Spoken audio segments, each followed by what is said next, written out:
Halo Semeton Pajak, jumpa lagi di podcast Kecap, keseruan cerita pajak.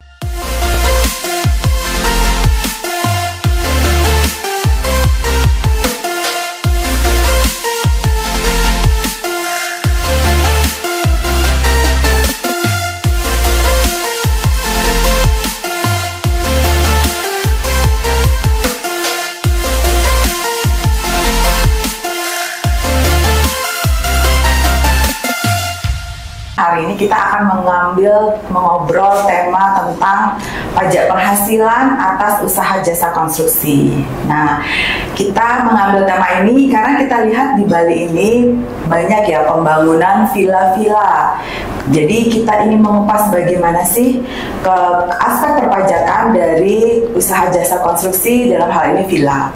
Nah, kali ini saya tidak sendiri, saya Niputra Aryasi bersama dua narasumber, yaitu Pak Bayu dan Mas Jojo. Halo Pak Bayu, apa kabar? Alhamdulillah, sehat-sehat Bu Ari. Pak Bayu adalah fungsional penyuluh di Kanwil DJP Bali. Nah, satu lagi ada Mas Jojo. Mas Jojo juga sebagai fungsional penyuluh di Kanwil DJP Bali. Semeton Pajak mungkin ada yang belum tahu nih Pak Bayu, apa sih sebenarnya usaha jasa konstruksi ini? Pengertian definisinya Pak Bayu, apa sih sebenarnya definisi dari usaha jasa konstruksi? Oke, jadi Semeton Pajak sekalian, sebelum kita sampai ke situ, kita mungkin sampaikan dulu ikut berduka cita ya, atas musibah banjir ya, yang terjadi di Denpasar dan sekitarnya ya Bu ya. Semoga cepat pulih. Ya, semoga Denpasar cepat pulih dan para korban mendapatkan ketabahan ya Pak Bayu. Betul sekali. Oke, tadi disampaikan tentang jasa konstruksi gitu ya. Apa sih maksudnya dengan jasa konstruksi gitu ya? Jasa konstruksi. Jadi kalau kita lihat jasa konstruksi itu adalah penyediaan layanan jasa konsultasi konstruksi dan juga pengerjaan konstruksinya. Jadi ada dua model. Jadi pertama adalah penyediaan layanan konsultasinya untuk konstruksi dan juga pekerjaannya untuk konstruksi. Itu kemudian dia meliputi dua pihak ya. Pertama penyedia jasa, itu bisa berupa orang pribadi maupun badan, atau juga bisa BUT juga. Jadi kalau dari pihak dari luar negeri itu kan, apalagi tadi villa, kemudian villanya dimiliki oleh orang luar negeri, dia menggunakan jasa dari luar negeri untuk mungkin konsultasi konstruksi maupun sebagai pengerjaan konstruksinya lah, itu kan bisa dalam bentuk BUT. Itu dia juga bisa menjadi penyedia jasa konstruksi. Kemudian terakhir adalah penggunanya. Ya, penggunanya itu bisa orang pribadi juga. Jadi kalau kita nih orang pribadi mau bikin rumah, membangun villa, kita menggunakan jasa pihak-pihak untuk mengerjakan itu, baik pengerjaannya maupun konstruksinya, kita termasuk bisa juga untuk terkait dengan jasa konstruksi, gitu ya. Itu Mbak. Jadi meliputi jasa konstruksi, layanannya apa saja, kemudian pihak-pihak yang terkait, yaitu penyedia dan juga penggunanya. Betul. Nah, Semeton Pajak jadi itu ya. Jadi Semeton Pajak sudah paham nih usaha jasa konstruksi, terus pengguna dan penyedia jasa konstruksi. Nah, kita lanjut nih Pak Bayu. Tadi kita sudah menjelaskan definisi. Betul. Nah, sekarang kita beranjak jenis apa nih? Jenis pajak yang dikenakan atas penghasilan dari usaha jasa konstruksi ini. Jadi atas jasa konstruksi ini tuh diatur khusus di pasal 4 ayat 2 Mbak, di Undang-Undang PPH. Di situ disebutkan bahwasannya sifatnya final. Bersifat final. Artinya ketika final itu adalah ketika nanti mendapatkan bukti potong ya, penyedia jasanya ataupun dia melakukan pembayaran sendiri, kemudian membuat bukti potong sendiri, maka itu nanti tidak bisa dikreditkan atau sebagai kredit pajak untuk penghitungan pajak terutang nanti di SPT tahunannya kan. Jadi sekedar untuk menginformasikan bahwa kita memiliki penghasilan dari jasa konstruksi yang bersifat final dan sudah dilakukan pemotongan ataupun penyetoran secara sendiri ya, gitu. Jadi nanti tinggal dilaporkan saja ya Pak ya gitu. Betul, iya. Jangan sampai itu dilaporkan mentang-mentang final. Nggak bisa, gitu ya. karena nggak bisa dikreditkan. Jangan, tetap harus dilaporkan. Ada yang komen nih. Ibu izin suara bapaknya kurang jelas, terlalu jauh. Oh gitu, terlalu jauh. Mungkin dikerasin lagi. Siap. Akan dikerasin lagi. Oke. Baik, terima kasih ya masukannya. Terima kasih, Ya, Bu. terima kasih Bu. Jadi tadi kita sudah membahas definisi, Definisi terus sudah. definisi usaha jasa konstruksi dan jenis pajaknya Betul, tadi ya, betul. bersifat final. Iya, bersifat final. Nah, kita lanjut nih semeton pajak. Kemudian usaha jasa konstruksi ini kan ada nih klasifikasinya nih Pak. Betul sekali. Berdasarkan PP-nya, PP nomor 9 tahun 2022. Nah, klasifikasinya itu apa aja nih Pak? Jadi klasifikasinya itu pertama dia tuh tadi kan ada dua model ya, jenis penyediaan jasanya yaitu konsultasi dan juga pengerjaan itu kan. Nah, untuk jenis jasa konsultasi konstruksi itu ada yang bersifat umum atau juga yang bersifat spesialis. Kayak dokter aja nih, Bu. Jadi ada yang umum, ada yang spesialis itu kan. Apa saja nanti kita akan sampaikan. Kemudian yang kedua adalah klasifikasi pekerjaan konstruksi, juga sama. Ada yang bersifat umum dan juga spesialis. Dan terakhir adalah klasifikasi usaha pekerjaan konstruksi yang terintegrasi. Oh, terintegrasi. Artinya itu kalau terintegrasi itu ada jasa konsultasinya, juga ada jasa pekerjaan konstruksinya. Jadi itu namanya terintegrasi. Nah, terkait tadi, Mbak, yang disebut dengan umum apa gitu ya? Oke. Nah, kayak dokter aja nih, Bu. Apa ada yang bersifat umum dan bersifat spesialis tadi ya? Betul. Jadi kalau dia bersifat umum gitu ya, beda dengan spesialis. Jadi kalau spesialis itu dia ada fokusnya. Mungkin dia tuh bagian untuk membuat struktur jembatan. Kan nggak semua jasa kontraktor itu bisa mengerjakan itu kan. Pasti kan ada level-levelnya. Kalau dia membuat gedung sangat tinggi ya nggak mungkin yang biasa-biasa kontraktor itu bisa di situ. Dia pasti tidak mungkin spesialis gitu kan. Nah itu beda lagi. Atau mungkin dia kelistrikan gedung bertingkat gitu kan. Meskipun cuma masang listrikan, tapi kalau dia sifatnya berbeda, lebih khusus, nah, maka dia masuknya di spesialis gitu. Ya. Kalau umum ya sifatnya yang standar-standar saja sih, yang umum Mas ya. Bersifat umum. Iya, betul. Itu tadi kan ada yang bersifat umum dan dijelaskan sama Pak Bayu, dan ada yang bersifat spesialis nih. Kita lanjut di Pak Bayu. Sekarang ruang lingkup usaha jasa konstruksinya ini di PP nomor 9 tahun 2022 tadi dijelaskan ada ruang lingkupnya usaha konstruksi ini. Ruang lingkupnya apa saja nih Pak?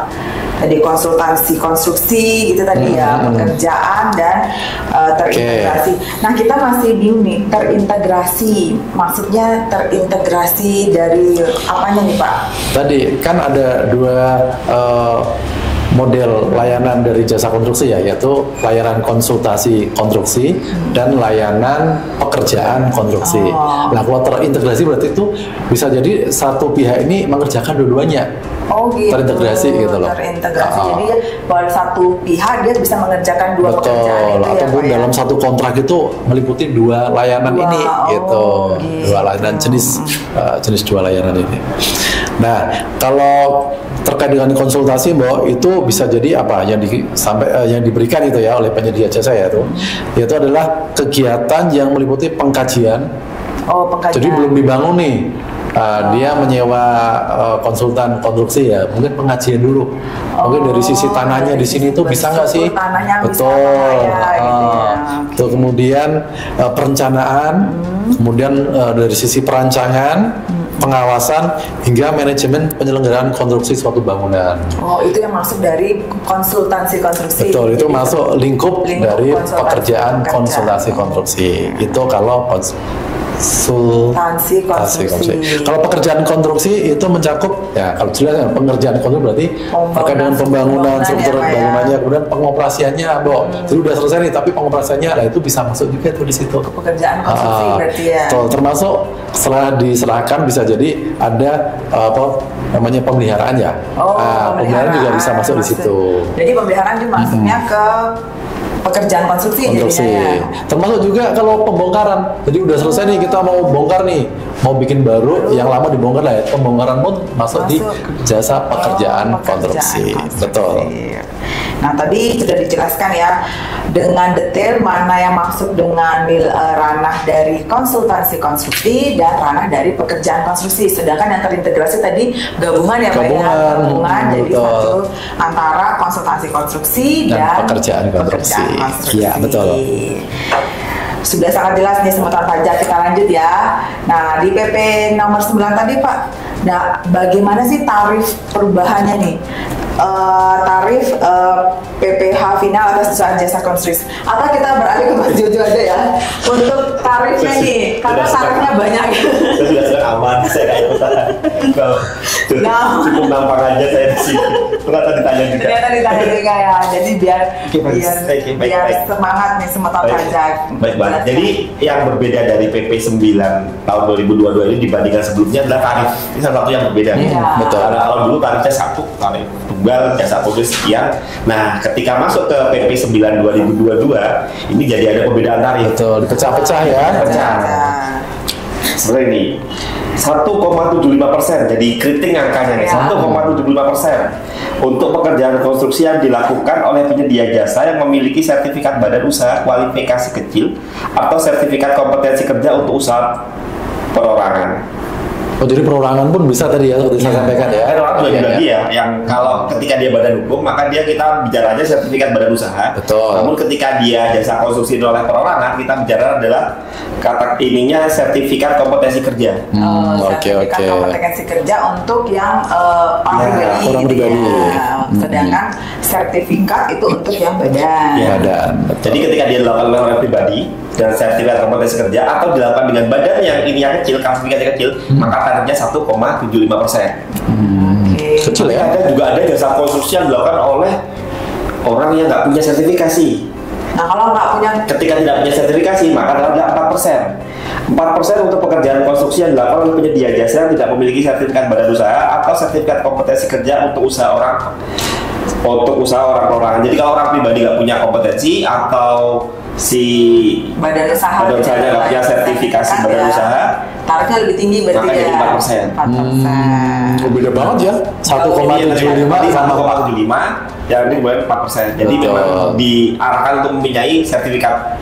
Arahnya supaya semua bersertifikat. Badan usaha kualifikasi yang ada kualifikasi, sertifikat kualifikasi dan memiliki atau sertifikat kompetensi untuk yang orang pribadi. Nah, sertifikat kualifikasi itu tidak hanya kecil, ada menengah, ada besar. Nah, ketika dia bukan kecil, sertifikatnya menengah atau besar, maka tarifnya 2,65%. Gitu. Ketika dia bukan, tapi sudah sertifikat, tidak kecil gitu ya. Jadi kalau dirangkum, kalau yang kecil atau orang pribadi yang punya sertifikasi 1,75. Ketika dia adalah sertifikat badan usaha, sertifikasinya menengah atau sertifikasinya besar, maka dia kenanya 2,65. Ketika tidak memiliki kompetensi, tidak memiliki kualifikasi badan usaha atau sertifikat kompetensi bagi orang pribadi, maka kenanya 4%. Jadi untuk pekerjaan konstruksi range tarifnya seperti itu ya, sematan pajak 1,75 untuk yang bersertifikat tadi, kemudian 2,65 bagi yang di luar sertifikat tapi di luar sertifikat kecil ya tadi ya, sedangkan 4% untuk yang non sertifikat. Kalau yang terintegrasi itu kenanya 2,65% selama memiliki sertifikat badan usaha. Kalau tidak memiliki sertifikat badan usaha, kenanya 4%. 4%. Betapa pentingnya sertifikat badan usaha ya, karena tarifnya jauh banget, lumayan jauh ya. Nah, sekarang pertanyaannya Mas Jojo, yang mengeluarkan sertifikat itu dari pihak mana? Nanti ada. Ini masih ada 2 tarif lagi. Oh gitu. Ada 2 tarif lagi. Nanti setelah ini. Karena tarifnya banyak ya. Tarifnya banyak nih. Ternyata Salah satu perbedaan di PMKI PP 9 2022 itu memang di klasifikasi ya. Mungkin biar lebih adil ya. Jadi dibagi yang kecil sudah ada pasarnya sendiri, menengah pasarnya sendiri. 3,5% untuk jasa konsultasi konstruksi yang dilakukan oleh penyedia jasa yang memiliki sertifikat badan usaha atau sertifikat kompetensi kerja untuk usaha orang perorangan. Kalau dia hanya di bagian konsultasi, tarifnya 3,5%. Ini konsultasi aja tadi dijelasannya, konsultasi meliputi ini. Tadi di depan itu 3,5%. Dan 6% untuk jasa konsultasi konstruksi yang dilakukan oleh penyedia jasa yang tidak memiliki sertifikat badan usaha atau sertifikat kompetensi kerja untuk usaha orang perorangan. Nah, ketika dia konsultasinya oleh badan usaha yang nggak punya kualifikasi atau orang yang tidak punya sertifikat kompetensi, jadinya 6%. Jauh kan ya, 3,5. Jadi range untuk konsultasi jadi 3,5 dan sampai 6. Ya, kalau konsultasi aja 3,5. Kalau yang tadi itu dibuat tadi 2,65 sampai 4. Sampai 4. Oke, tadi dari platnya yang ngeluarin siapa? Nah ini. Oke, jadi yang mengeluarkan lembaga sertifikasi itu adalah Asosiasi Badan Usaha yang terakreditasi oleh Kementerian PUPR, Pekerjaan Umum dan Perumahan Rakyat, dan dicatat oleh Lembaga Pengembangan Jasa Konstruksi. Itu yang mengeluarkan tadi kualifikasi badan usaha atau sertifikat kompetensi perorangan. Dan itu sifatnya di pusat atau bisa aja juga di daerah gitu, asosiasi itu. Harusnya di pusat kalau asosiasi kan. Di daerah juga ada ya asosiasi biasanya. Harusnya ada di daerah, kan dia juga punya. Ya, tidak Betul, didesentralisasi ya. Jadi mencari sertifikat lebih mudah ya karena di setiap daerah ada ya. Oke, kemudian juga ada lembaga sertifikasi badan usaha yang telah terakreditasi oleh Menteri yang menyelenggarakan urusan pemerintah di bidang energi dan sumber daya mineral. Ini untuk konservasi khusus ya, betul ya. Untuk apa namanya? Pengeboran, ya, betul. ada sertifikatnya sendiri. Betul. Kalau tadi bangunan-bangunan seperti villa, gedung Betul. itu di PUPR. Nah, yang kalau hubungan sama pertambangan segala macam di ISDM. Nah, tadi kan disampaikan adanya sertifikat kompetensi kerja nih Mas Juju untuk usaha perorangan. Itu maksudnya bagaimana ya kalau untuk yang perorangan itu? Jadi sertifikat semacam apa itu kalau yang kompetensi kerja? Kalau yang untuk kompetensi kerja adalah tanda kutip pengakuan kompetensi kerja yang dikeluarkan oleh lembaga sertifikasi profesi khusus kan menunjuk profesi ya. Kalau kan badan ini menunjuk ke lembaga sertifikasi profesi dan dicatat oleh lembaga pengembangan jasa konstruksi. Tapi ini untuk yang orang pribadinya. Orang pribadi ya. Ya. Tapi kesempatan pajak tadi dijelaskan adanya sertifikat dan kompetensi kerja untuk usaha perorangan. Jadi sebenarnya dalam peraturan pemerintah nomor 9 tahun 2022 ini pengenaan pajaknya itu tidak meniadakan kewajiban untuk memiliki sertifikat ya sesuai ketentuan. Jadi kita arahkan untuk memiliki sertifikat. Karena potongannya lebih kecil soalnya ya. Tarifnya lebih kecil ya, kan tarif final ya. Kalau punya sertifikat atau punya kualifikasi badan usaha kan hampir separuhnya ya. Betul sekali. Tadi 1,75 untuk kecil atau 2,65 untuk yang besar dan menengah. Kemudian kalau tidak punya 4 kan itu sisanya model tuh. Sebaiknya memiliki sertifikat itu. Sebaiknya wajib melaksanakan administrasi sertifikatnya ya.